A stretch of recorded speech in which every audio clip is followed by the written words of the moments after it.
अस्सलाम वालेकुम नाज़रीन, कैसे हैं आप। मैं अपने चैनल दारुल इल्म की तरफ से एक बार फिर आपकी खिदमत में हाजिर हूँ।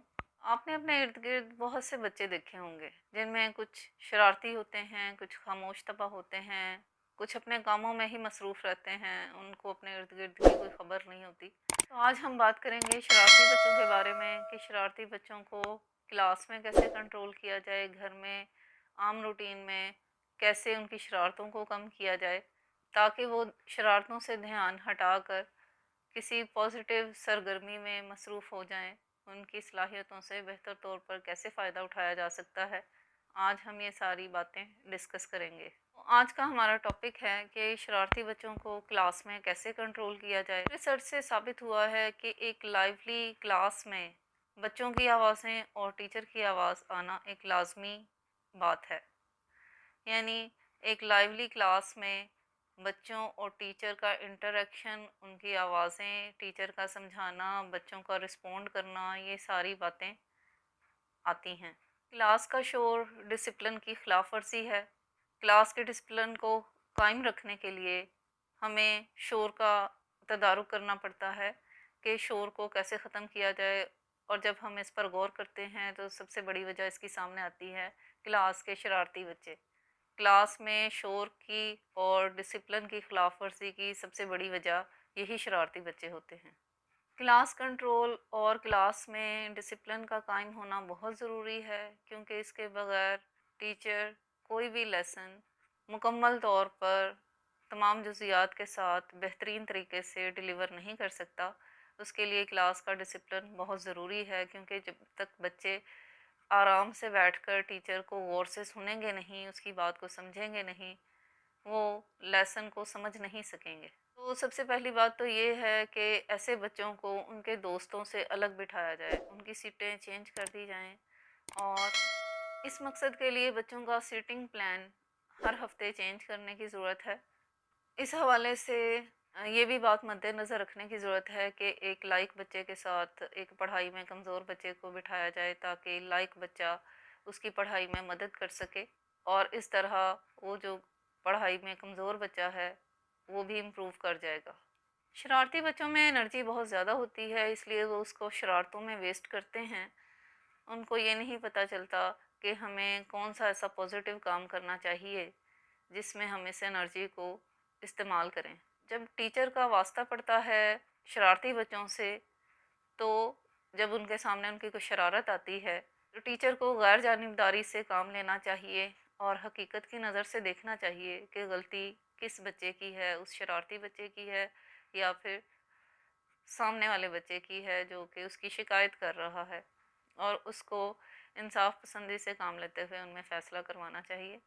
टीचर को चाहिए कि शरारती बच्चों से आई कांटेक्ट रखें, ताकि आपको उनको डांटने की या ज़्यादा पनिश करने की ज़रूरत ना पड़े। वो सिर्फ आपके खौफ से, आपके आंख के इशारे से ही वो उस हरकत से बाज आ जाए जो कि वो कर रहा है। और क्लास में कोई भी शरारत कर सकता है, किसी बच्चे से चीज़ छीन सकता है, कोई इरेज़र, कोई पेंसिल, कोई कॉपी, किसी की बुक फाड़ सकता है या किसी को मारपीट कर सकता है। तो ऐसे शरारती बच्चे क्योंकि गुस्सीले भी ज़्यादा होते हैं, इसलिए उनका ज़्यादा ध्यान रखना चाहिए कि वो एक्सट्रीम तक ना जाएं। उससे पहले ही आप उनको कंट्रोल कर लें। अगर बच्चे ने कोई बड़ी शरारत की है तो उसको बुलाकर उससे वजाहत तलब करें, उसकी पूरी स्टेटमेंट सुने, वो क्या कहता है, उसके बाद जजमेंट करें। एक रिस्पॉन्सिबल टीचर को अपनी क्लास के तमाम बच्चों का इल्म होना चाहिए, वो किस बैकग्राउंड से हैं, उनका सोशल स्टेटस क्या है, ताकि वो उनके मसाइल को अच्छी तरह समझ सके और उनका बेहतर हल तलाश कर सके। आपकी क्लास में अगर कोई शरारती बच्चा है या एक से ज़्यादा हैं, तो शरारती बच्चों को सुधारने का एक हल ये भी है कि आप उनको क्लास का मॉनिटर या प्रीफेक्ट बना दें। इस तरह बच्चा ज़िम्मेदार हो जाएगा, उसको ये पता चलेगा कि उसको एक ज़िम्मेदारी सौंपी गई है और इसको एहसन तरीके से सरअंजाम देना है। तो वो अपनी पूरी कोशिश करेगा कि उससे टीचर को कोई शिकायत ना हो। इस तरह बच्चा ज़िम्मेदार भी हो जाएगा और आपको उसकी शरारतों से भी निजात मिल जाएगी। मॉनिटर की ड्यूटी बच्चों को बदल बदल कर दें, यानी हर बच्चे की बारी आए, ताकि जो बच्चे अदम एतमाद का शिकार हैं वो भी अपने अंदर एतमाद पैदा कर सकें कि वो भी कुछ कर सकते हैं। बच्चे हमेशा प्यार की ज़ुबान समझते हैं। अगर कोई शरारती बच्चा आपकी क्लास में मौजूद है और उसने कोई बड़ी शरारत की है, तो उसको उसके अमल की, उसके शरारत की संगीनी का एहसास दिलाएं कि उसने दूसरे बच्चे को किस हद तक नुकसान पहुंचाया है या उसकी शरारत का क्या नतीजा निकला है। जब आप उसको प्यार से समझाएंगे और उसको ये एहसास दिलाएंगे, तो बच्चा अपनी ही नज़रों में शर्मिंदा होगा कि उसने ऐसा क्यों किया। और जब आप उसको ये कहेंगे कि अच्छे बच्चे ऐसी शरारतें नहीं करते, तो वो अपने आप को मज़ीद बेहतर बनाने की कोशिश करता है। अक्सर औक़ात ये देखा गया है कि जो बच्चे शरारती होते हैं या पढ़ाई में इतना ध्यान नहीं देते, उनको तनकीद का निशाना बनाया जाता है, टीचर की तरफ से, बाकी बच्चों की तरफ से, घर में वालिदैन की तरफ से। और जहाँ कहीं उनका सोशल सर्कल होता है, वहाँ पर उनको तनकीद का निशाना बनाया जाता है कि ये बच्चे पढ़ाई में कमज़ोर हैं, इनका पढ़ाई में ध्यान नहीं है। तो जब बच्चे हर तरफ से एक ही स्टेटमेंट सुनते हैं, तो वो इसको सच समझ लेते हैं, उनका जहन इस चीज़ को कबूल करना शुरू कर देता है। ये इंसानी नफ्सियात है कि जिस चीज़ का वो जिक्र बार बार सुनेगा, वो उसको सच समझने लगता है, उसे एज अ फैक्ट लेने लगता है। तो बच्चे क्योंकि नेचुरल होते हैं, वो इस चीज़ को ज़्यादा पिक करते हैं। तो नेगेटिविटी बच्चों से जितना दूर हम रख सकते हैं उतना ही रखें, और जितना उनको हम पॉजिटिव साइड पर लेकर आ सकते हैं, हमें पूरी कोशिश करनी चाहिए उसके लिए। आप बच्चे को समझाएं कि बच्चे का रवैया बुरा है, वो खुद बुरा नहीं है। उसको अपने रवैये को बदलने की ज़रूरत है कि जैसे ही वो अपना रवैया बेहतर करेगा, तो खुद भी बेहतर हो जाएगा। यानी उसके रवैये की वजह से वो खुद बुरा बन रहा है।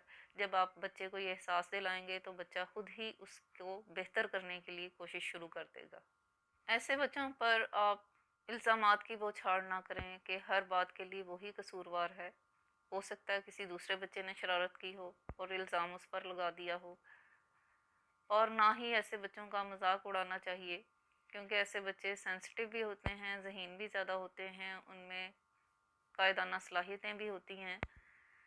तो ऐसे बच्चों का ट्रीटमेंट भी बेहतर तरीके से किया जाना चाहिए, एक ख़ास तरीके से किया जाना चाहिए, ताकि वो भी अपनी सलाहियतों के बारे में जान सकें कि वो क्या कर सकते हैं, उनको किस रुख पर काम करने की ज़रूरत है।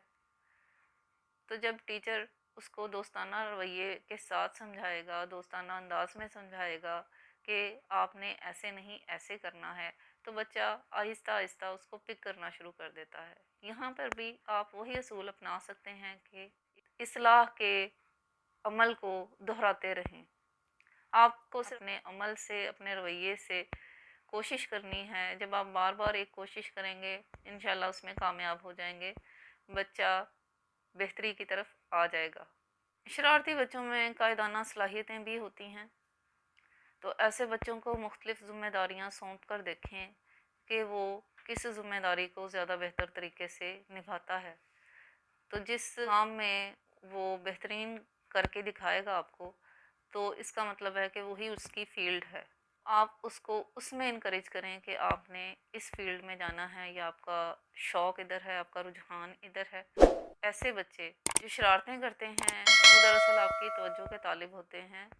वो शरारतें करके आपको अपनी तरफ मुतवज्जो करते हैं कि उनको आपके वक्त की ज़रूरत है, आपकी तवज्जो की ज़रूरत है। वालिदैन के लिए, टीचर्स के लिए, बड़ों के लिए एक यही बात कहना चाहूँगी कि वो ऐसे बच्चों को, वैसे तो हर बच्चे को ही ज़रूरत होती है तवज्जो की, लेकिन ऐसे बच्चे जो अपनी एनर्जी शरारतों में वेस्ट करते हैं, उनकी एनर्जी को पॉजिटिव वे में कैसे इस्तेमाल किया जा सकता है, वो बड़े ज़्यादा बेहतर तौर पर सोच सकते हैं। क्योंकि बच्चे को इतना पता नहीं होता कि वो ऐसा क्यों कर रहा है, लेकिन ये काम बड़ों का है कि वो उसकी एनर्जी को पॉजिटिव वे में, किसी मस्बत काम में, किसी तामीरी काम में इस्तेमाल में लाएं। उसको छोटी छोटी ज़िम्मेदारियां सौंपें, बच्चा उसको बेहतरीन तरीके से करने की कोशिश करेगा और आहिस्ता आहिस्ता वो ज़िम्मेदार भी हो जाएगा। उसको जब प्यार से समझाएंगे वो शरारतों से भी बाज आ जाएगा, या उसकी शरारतों में काफ़ी हद तक कमी आ जाएगी। एक बात ये भी होती है कि जब आप बच्चे को वॉच करते रहते हैं कि बच्चा क्या कर रहा है, तो बच्चा अनकॉन्शियसली खुद ही उस चीज़ से बचने की कोशिश करता है कि मुझसे कुछ गलत ना हो जाए। ये था हमारा आज का टॉपिक। उम्मीद है आपको पसंद आया होगा। इंशाल्लाह किसी नए टॉपिक के साथ नई वीडियो में आपसे दोबारा मुलाकात होगी। तब तक के लिए